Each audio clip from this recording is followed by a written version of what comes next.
Hello everyone, it's me, Clayton. I just finished watching the fourth season of The Dragon Prince, which now happens to focus quite a bit on Erebos.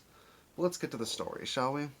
After 3 years in this universe, and after 2 years in the show's universe, we meet up once again with King Ezrin and his brother Callum, as Zadia once again faces another bit of danger because Viren is brought back to life by his daughter Claudia. But he's only brought back to life for 30 days, and he needs the help of Erebos, the mysterious villain who we've seen bits and pieces of in the first 3 seasons, in order to make his resurrection permanent. So while Viren and Claudia try to find the exact location of Erebos' prison, Callum and Ezrin try to mend relations between the dragons and the humans within their kingdom, while they also try to find a way to stop Erebos from returning and basically laying waste to the entire land that they hold dear. But that's all I'll say about the story.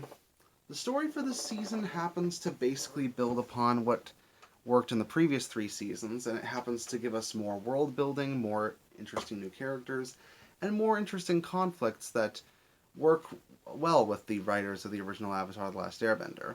In that it's clearly a show made for kids, but it still has a lot of thought processes and a lot of political maneuvering and a lot of interesting discussions that do feel like they could work for both kids and adults.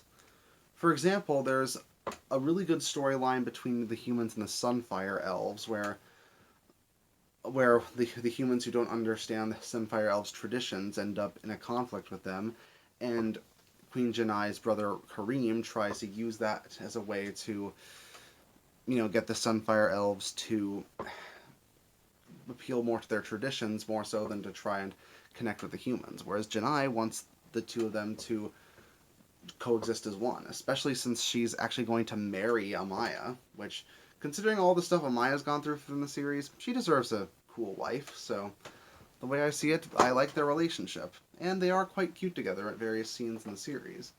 On top of that, I really do like a lot of the voice actors who both come back and who are in this new season. Jack DeSena is always great as Callum, of course, but I really like Nicole Oliver as Zubeia, the Dragon Queen. As considering she was already Princess Celestia, she plays authority figures rather well already, but I like that Zubeia is a bit more aggressive and a bit more authoritative than Princess Celestia often was. It allows Nicole Oliver to expand her range a little bit.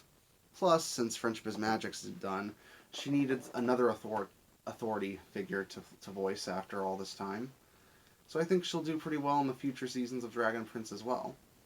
Unfortunately, this is also the first season where I felt the comedy and the drama didn't always work as one.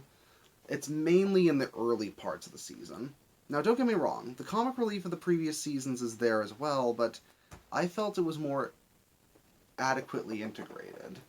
Here, with jokes about flossing, which I can't believe that dance is still being referenced, let alone in a fantasy world like this, which just seems extremely jarring, and with jokes regarding Claudia's boyfriend, it just feels like these jokes not only feel like they're not as funny as before, but sometimes they actively get in the way of the drama when it comes to a tonal shift. Especially since they can be seconds before and seconds after some really compelling scenes involving Viren's fears and other characters' personal drama.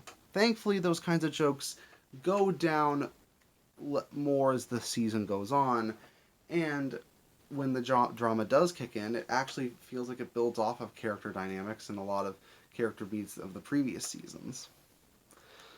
So the Dragon Prince clearly isn't over yet, as the season ends on a cliffhanger, but with 3 more seasons confirmed, we can definitely see what the full scope of the series is, and I'm glad that it's back after all this time. So that's why I'm going to give The Dragon Prince Season 4 an 8 out of 10. Can't wait to see what Season 5 has to offer for us whenever it comes out.